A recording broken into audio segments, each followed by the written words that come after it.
I'm Ben Hansen. This is Dr. Doug Buettner. And I'll give you just a quick little intro about how we know each other, what we do. You may have seen some of the stuff that I've done, maybe not. My background was primarily law enforcement. And then I fell into the TV world, but not to get into the subject of UFOs. I'd always been into that, right? Sometimes people you see on TV are like, well, they just did it because it was a show. Like, no, I was one of those nerdy kids when I was 8 years old, clipping out newspaper clippings of UFOs, reading books. Planned a trip to Area 51 when I was 14. My dad promised he'd take me. Back when, Glenn Campbell was up there on Freedom Ridge. And probably for our best interest, my dad never took me. We probably would have gotten arrested, and I would have had a criminal record and never been able to do other things like go work for the FBI and stuff that I did. So was there for a bit, but the UFO stuff, I fell into the TV world back in the day in a show called Fact or Faked. Thank you. It died way too early before its time. We tried repitching it over and over, and so we did 3 seasons of that on the Sci-Fi Channel. Most recently, I had a series called UFO Witness on Discovery Plus, Travel Channel, and then I've done various other things like Ghosts of Morgan City. I do a lot with the paranormal and ghost hunters and did stuff with them. Josh Gates, he's been on my shows, I've been on his. Currently doing Paranormal Caught on Camera, and I think it's 8th season on travel. It's a fun show, right? Look at viral videos and stuff. So we're not going to talk too much about that. What I want to get into is the meat of, I had a group, had a lot of people coming to me over the years, and these are very, very professional people, okay? Academics, former law enforcement, analysts, intel people, like, we want to do this. Like, can we help you with something? And I always said, I can't pay you. Because if we don't have a TV show running, there's no money to pay you to do things. And I kind of pushed them off up until about a year ago. And I honestly don't remember how Doug and I first met. Was it connected on? Alejandro through SCU. It was through Alejandro, that's right. So I finally took these people up on the offer, and I said, okay, let's create a group. And we're not public facing. You won't find us on any website. We work behind the scenes. We did a lot of work on Alien Invasion, which was a show on Discovery. All the analysis of the videos that people brought them, we did all of that. We were up till 3, 4 in the morning. And then we turn it back to their team to present. So we've worked both with media. News Nation calls us constantly. You may have seen a lot of the stories we broke recently, which we're going to talk about. So to kind of set this up, we're going to tag team. So I'll let Dr. Buettner step in and add the science-y stuff that a lot of it is over my head. So we are presenting next week at the Scientific Coalition for UAP Studies, SCU in Alabama, which, by the way, you guys can watch streaming. If you subscribe and want to watch it, there's a link. You can see all the talks. It's amazing stuff, because what they've tried to do is get the academic community to write papers and get these accepted by scientific journals and remove that stigma. Very, very smart people there, except for me. So I'm tagging onto his lecture on this case that we worked on that came to me, and we broke it on News Nation. Okay, so we're going to present to you 3 cases. Hopefully we can leave some room for Q&A at the end. We have not timed this. And I'm hopped up on Mountain Dew, okay? So we're going to show you kind of behind the scenes and what gets presented to News Nation, and then what we're actually doing behind the scenes, and hopefully you find this entertaining, educational. And I know you had other choices, other lectures to go to, so I appreciate you coming here, and we can fill up this room. And I often speak here because I run the Sky Watches. You guys, some of you are out there. I've been doing that for like 6 years, and sometimes they say, hey, we have an extra spot to speak, right? And so we're like, sure, let's talk about what we just did. All right, any questions so far? Let's get into it. We call this the science of UAP investigation. We're calling it UAP, UFO, whatever you want to call We're gonna go over a couple pilot and police encounters that I think are pretty compelling, okay?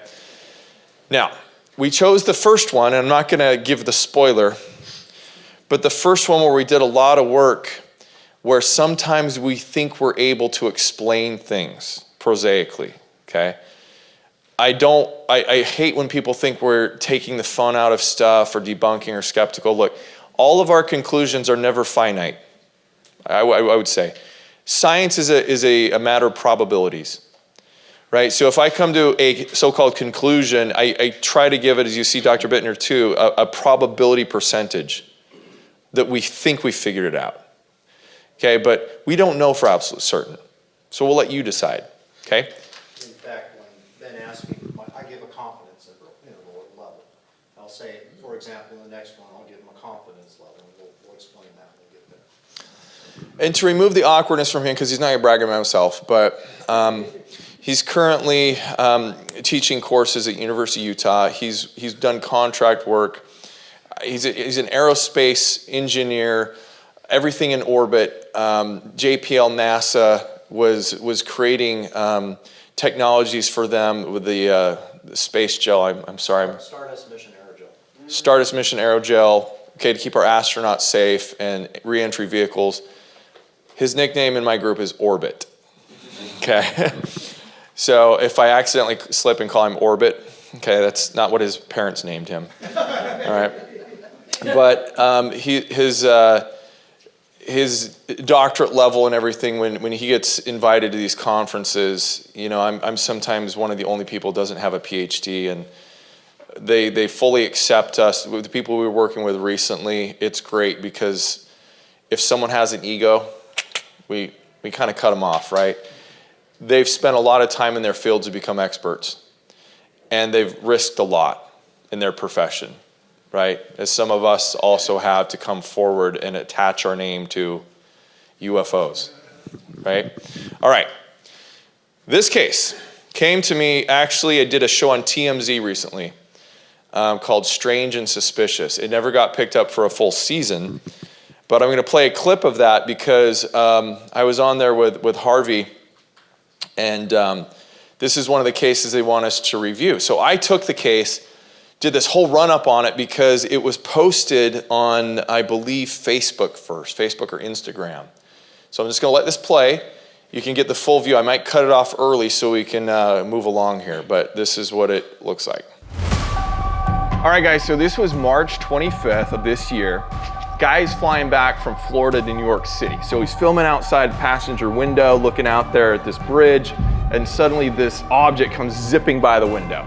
Now, as a pilot, I was able to get in airspaces, find out where he was flying, all that good stuff. 3,000 to 4,000 feet, right?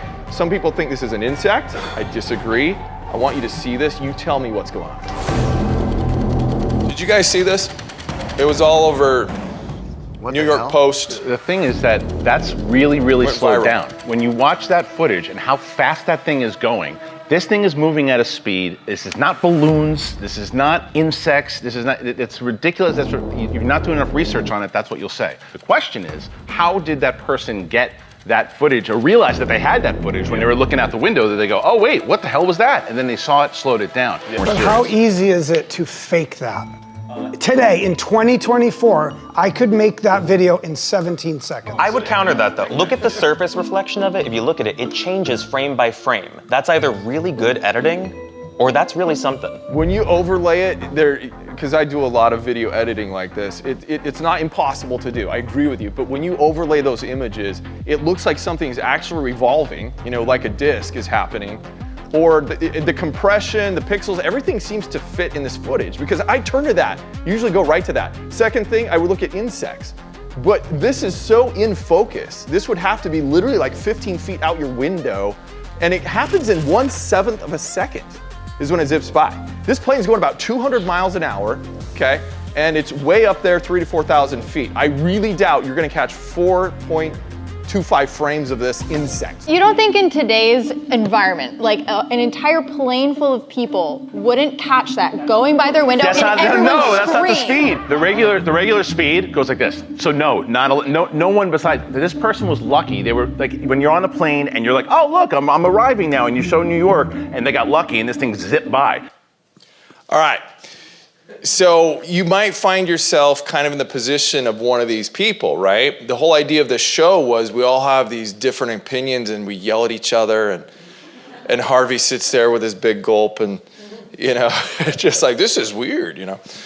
And it was a lot of fun. This never aired because this was kind of our pilot episode, and then we did the kind of a full first season. But I went away from that. We didn't have a witness. Okay, this was just posted on TikTok or Facebook. Reddit. Was it Reddit? Well, Reddit. Okay, originally Reddit, okay, is where it was, right? But all of that's valid. All those opinions. Is it CGI, right? Is it a balloon or something? What does it look like when something passes that quickly?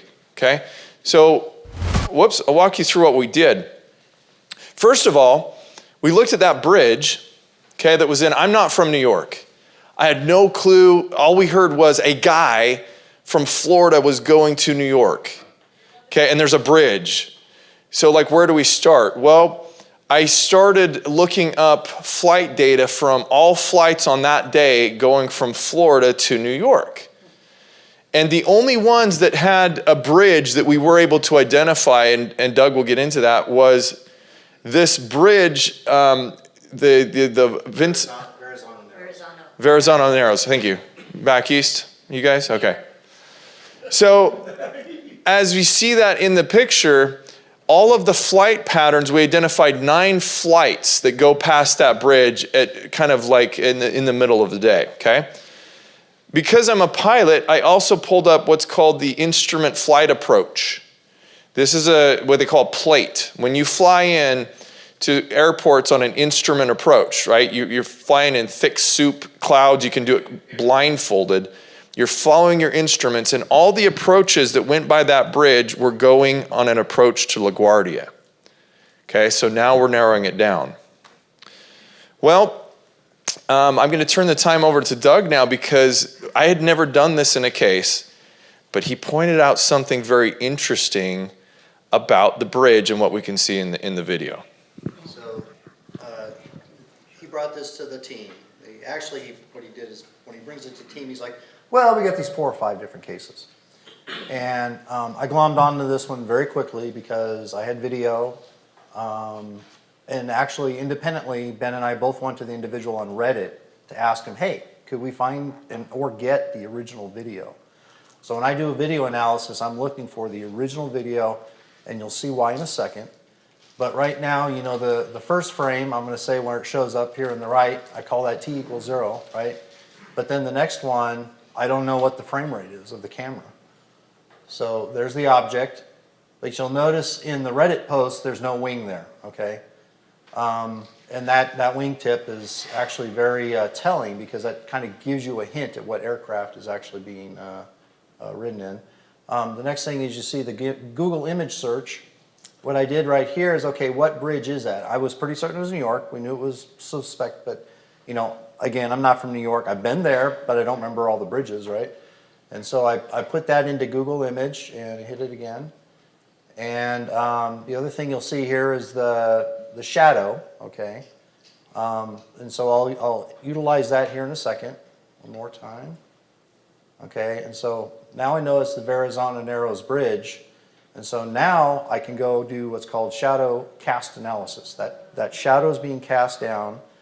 I have an estimated day based on the individual's posting without paying to go in and actually adjust the day to the day that the shadow was taken by the camera. I was able to estimate about 3 p.m. And so it was about, I think, 7 or 10 days later that I did this analysis. And so now if you go to the next one, now here's where Ben had actually identified the witness, and I'll let Ben take it from here. So this is pretty cool because to think that you can take a photo and there's Google Earth images basically or other cameras that have even if we went back a year ago, that same shadow is going to look the same at that time of day, right? And so we narrowed it down to about a half an hour, which I thought was pretty cool. It's like a sundial, right? We're looking at the shadow, like, okay, so we know the plane had to pass here within about a half an hour. It's like solving a murder mystery, right? Well, all of a sudden, we have contacts with one of the databases called Enigma Labs. You may have heard of them. You've got Newfork, you have MUFON, and Enigma has an app, okay? This witness made a report of her sighting to Enigma. Now, I say her because what had happened was somebody, when she posted it on Facebook, they ripped off her video and someone reposted it on Reddit and said, this is my friend that went to New York.